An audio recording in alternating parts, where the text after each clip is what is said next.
Hey everybody, welcome to the Shadowlands Beta of World of Warcraft here on G4G. I am your host, one semi-irritated Triticus, aka Napalm Dawn.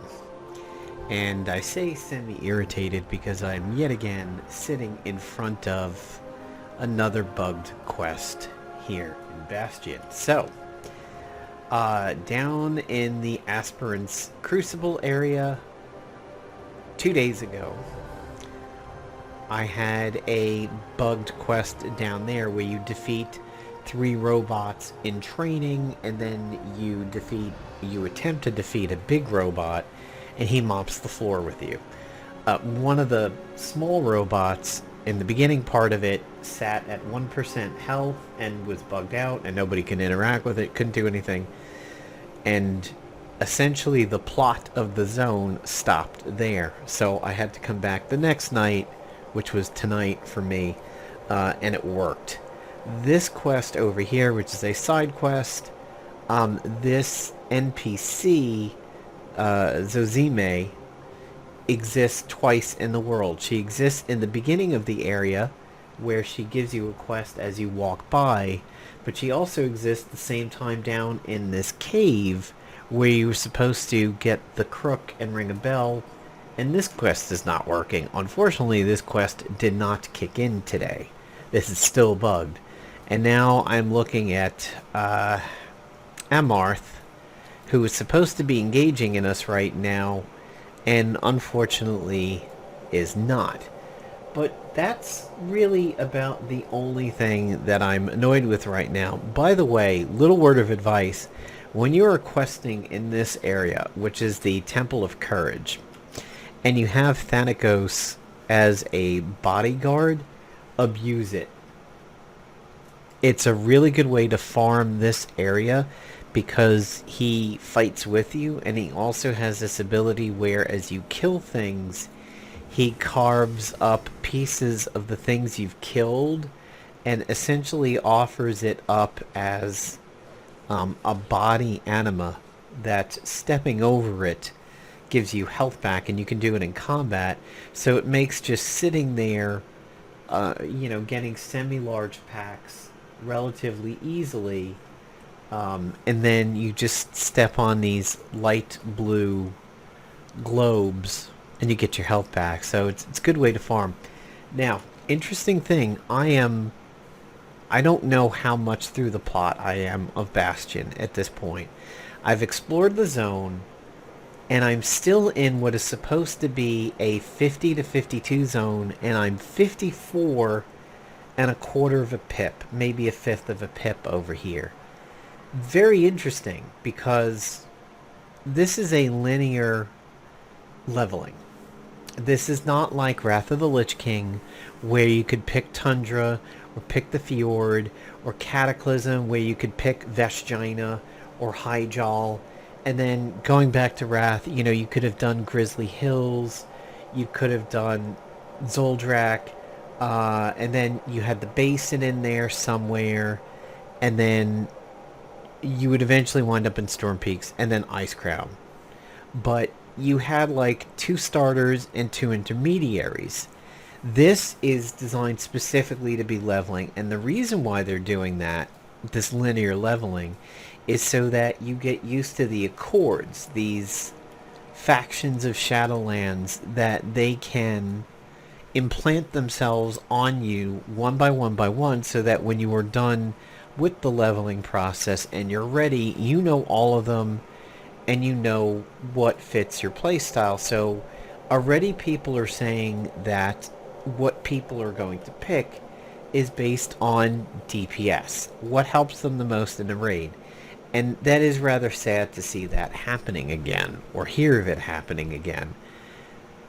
However, I happened to catch an article where the author said, I thought I was going to go with these Kyrians because I'm a paladin, and these guys are about order, and that's the kind of thing that my pally would do. And then originally I thought, well, maybe I'm not liking it too much, and then I hit an ability that was really good, so I was like, oh, okay, that's pretty cool. And then I leveled through some of the others, and one of them kind of piqued my interest, but then I did come back to the Kyrian after all, and that's what I went with. I don't know what will win out in the end, because it's still in flux from Blizzard, but there hopefully will not be this thing that you just pick the best ability for a raid and that's it. I would like for people to get to pick the flair that they want. So I'm going to show you guys a nifty little thing that occurs very, very early in the zone, but is extremely tough. And that leads me into another comment that I need to make about Bastion, is it does have a weird side to it. So this Sophia's aura here, you're supposed to stand on this and click that, and yes, this is the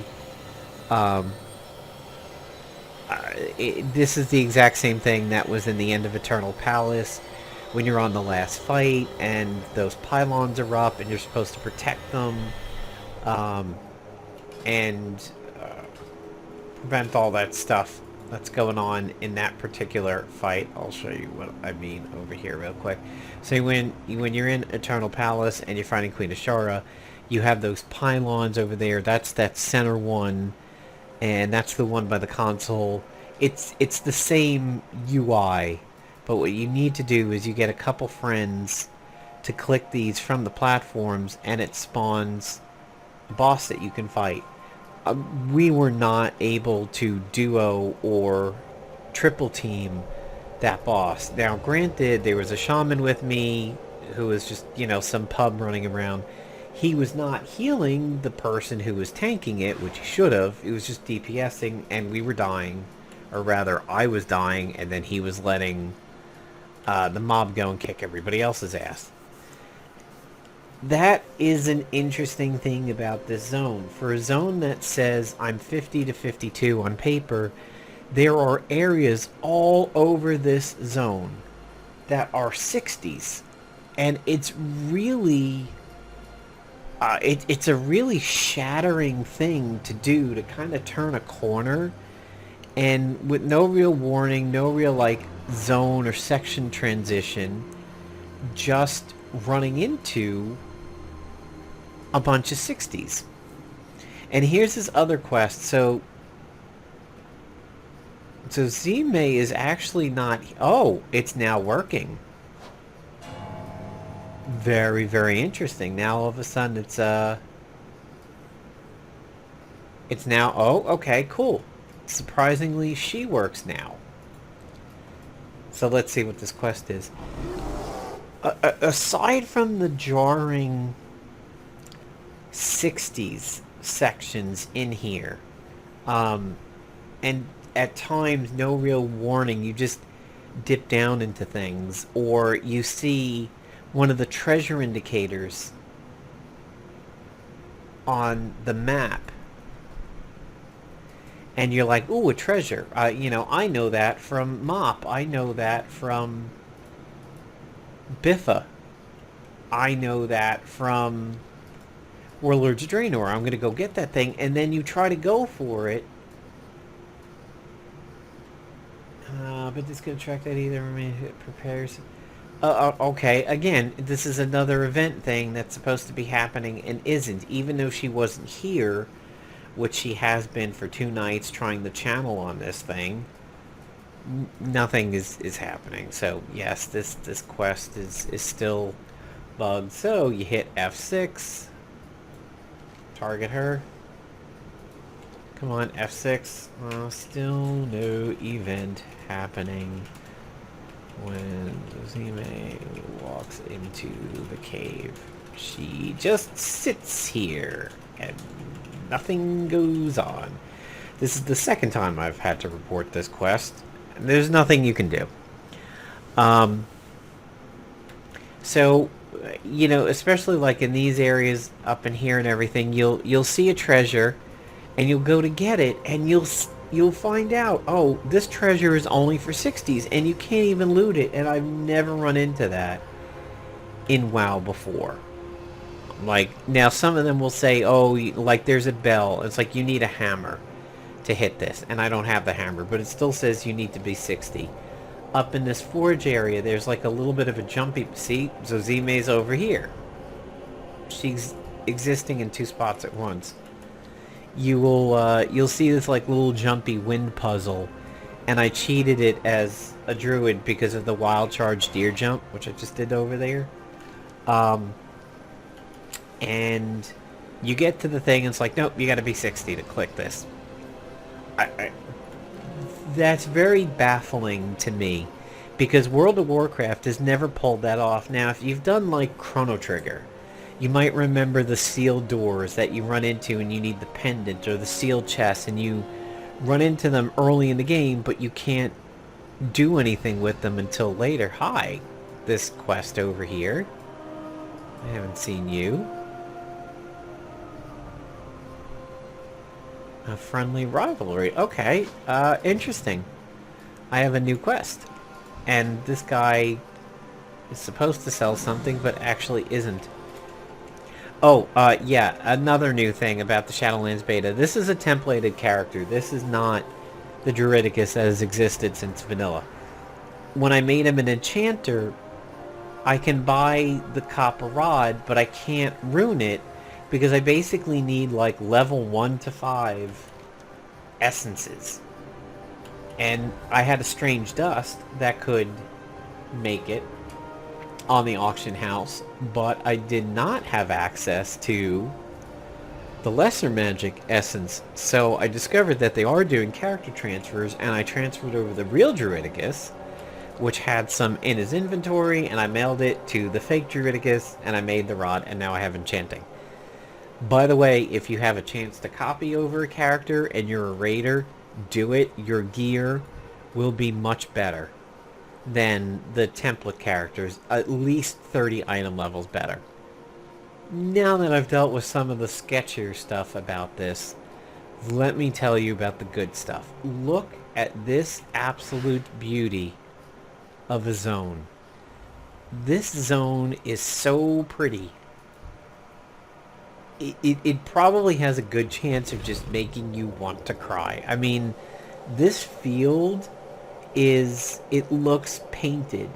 This wheat is so feathery and meshed with itself. It doesn't look at all like WoW typically looks. It looks artistic. And so far, I will tell you that this zone plays out as a sort of interesting Rift and Aeon hybrid mashup to a certain degree. I mean, I never did Aeon, but I did do Rift. The sleep thing. The stupid moth caught me with that the first time. Just the sort of plot of it, and the characters in the plot, or I should say the factions in the plot, really do remind me of the early story of Rift. And the fact that we're dealing with these angels sort of reminds me of Diablo 3 and Aeon at the same time. They like to fly you around from place to place by like grabbing you and just dragging you through the air with them.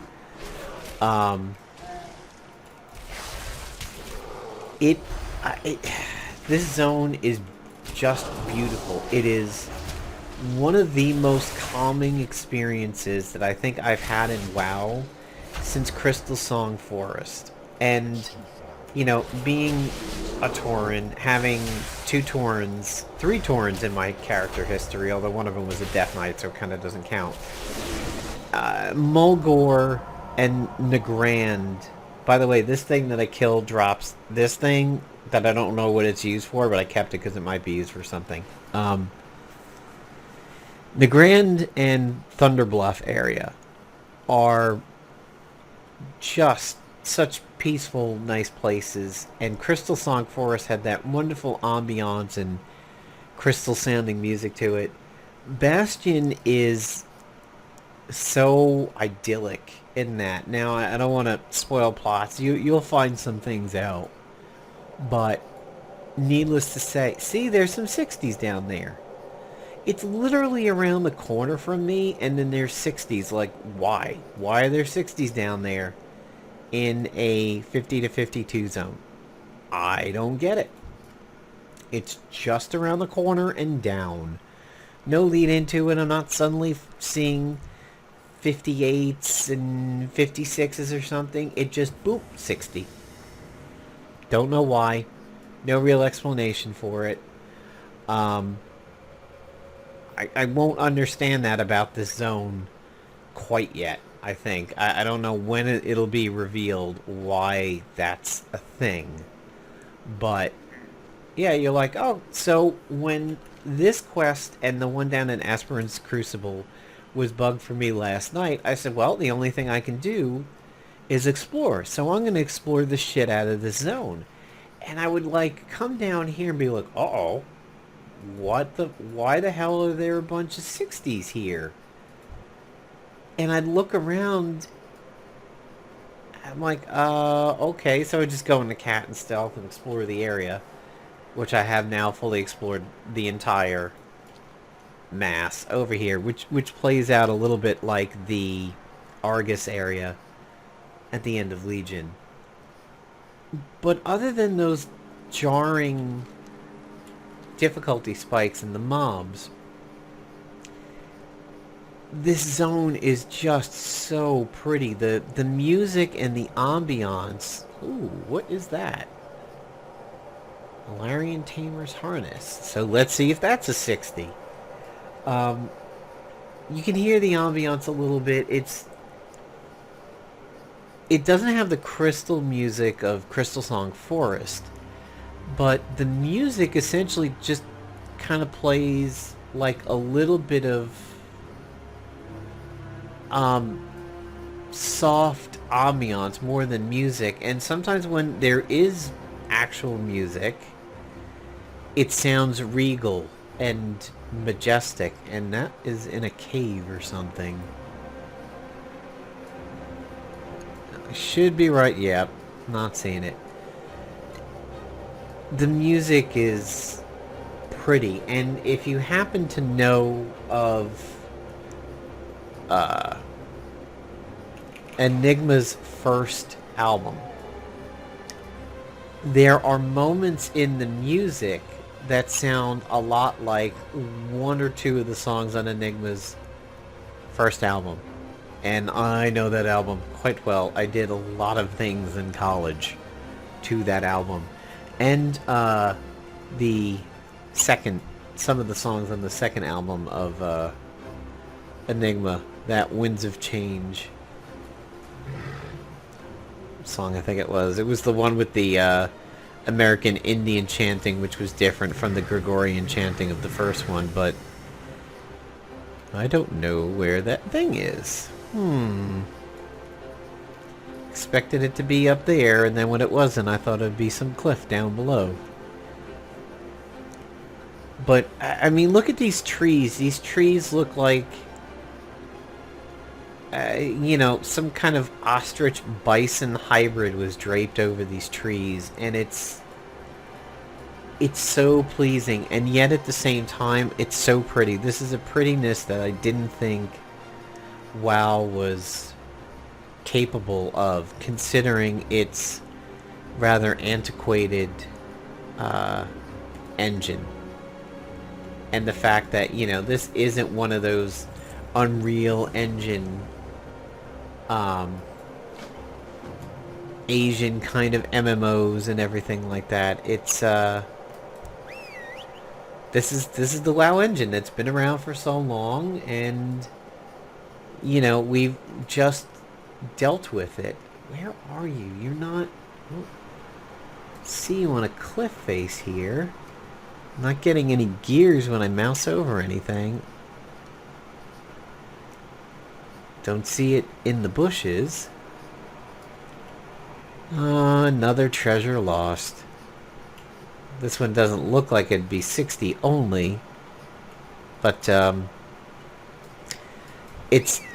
I'm excited for this. Now, my girlfriend has pretty much straight up said, if this expansion is a flop, she's done with WoW. World of Warcraft cannot have two failed expansions in a row, the way Biffa was, the way Biffa mirrored Warlords of Draenor in so many of its failures. And, you know, to me, I, in a lot of ways, had the double failure because I didn't like MOP, and I got burnt out on MOP so bad. So MOP into Warlords was bad. Warlords as an expansion didn't quite kill me the way MOP did, but it killed the player base and it killed my guild for that expansion. Like right in Hellfire Citadel, went through it on normal, didn't finish it on heroic, guild quit until Legion. And then Legion came back and did a lot of things right. And then Biffa, they were like, hey, you know those lessons we learned about doing things right? Yeah, we're not really going to pay attention to that. And we're just going to kind of do our own thing. It's like, hey people, here's a blueprint to build a successful building that won't fall over in earthquakes and hurricanes and high winds and everything. Nah, we're going to build an upside down triangle. Because that should be good. That'll work, right?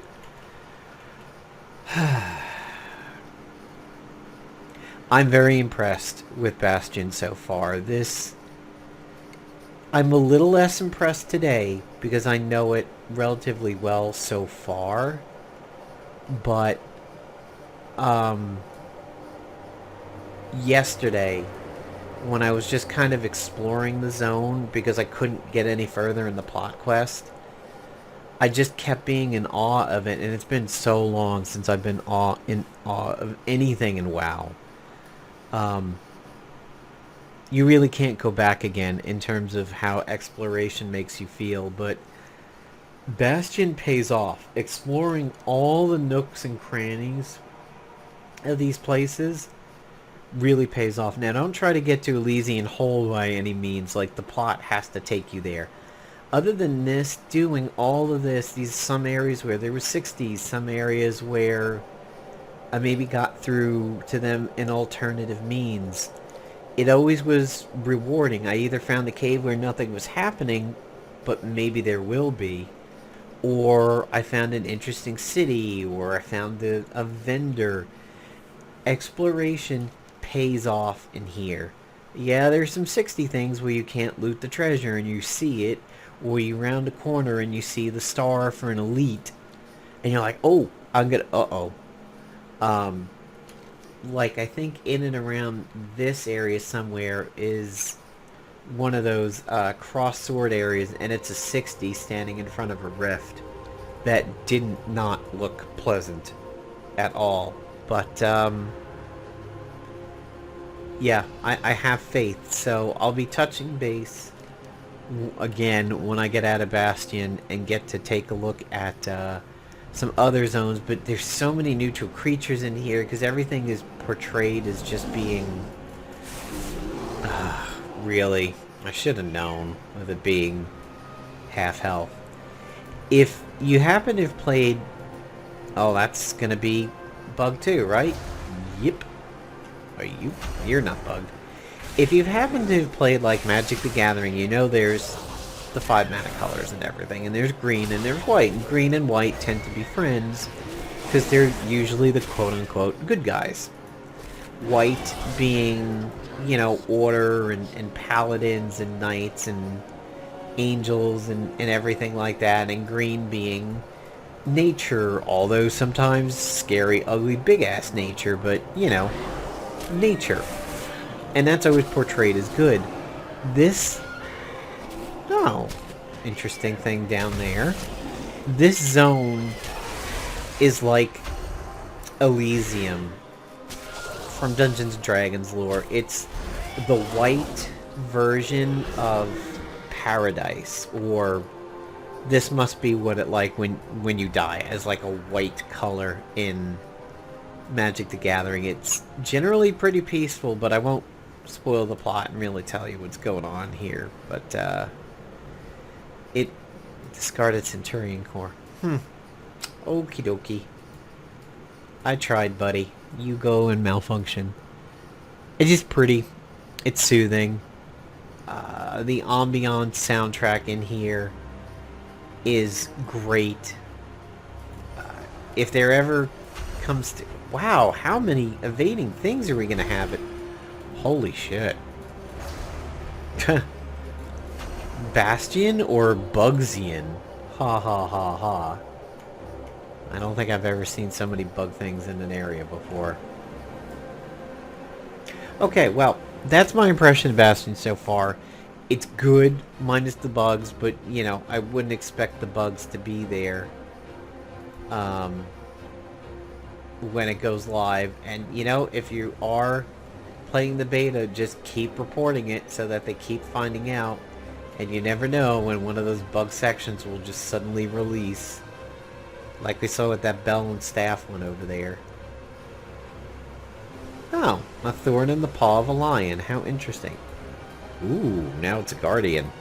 Too bad I can't quest and do anything with you over here. Yeah, and so this one, you'll never walk alone. Placeholder.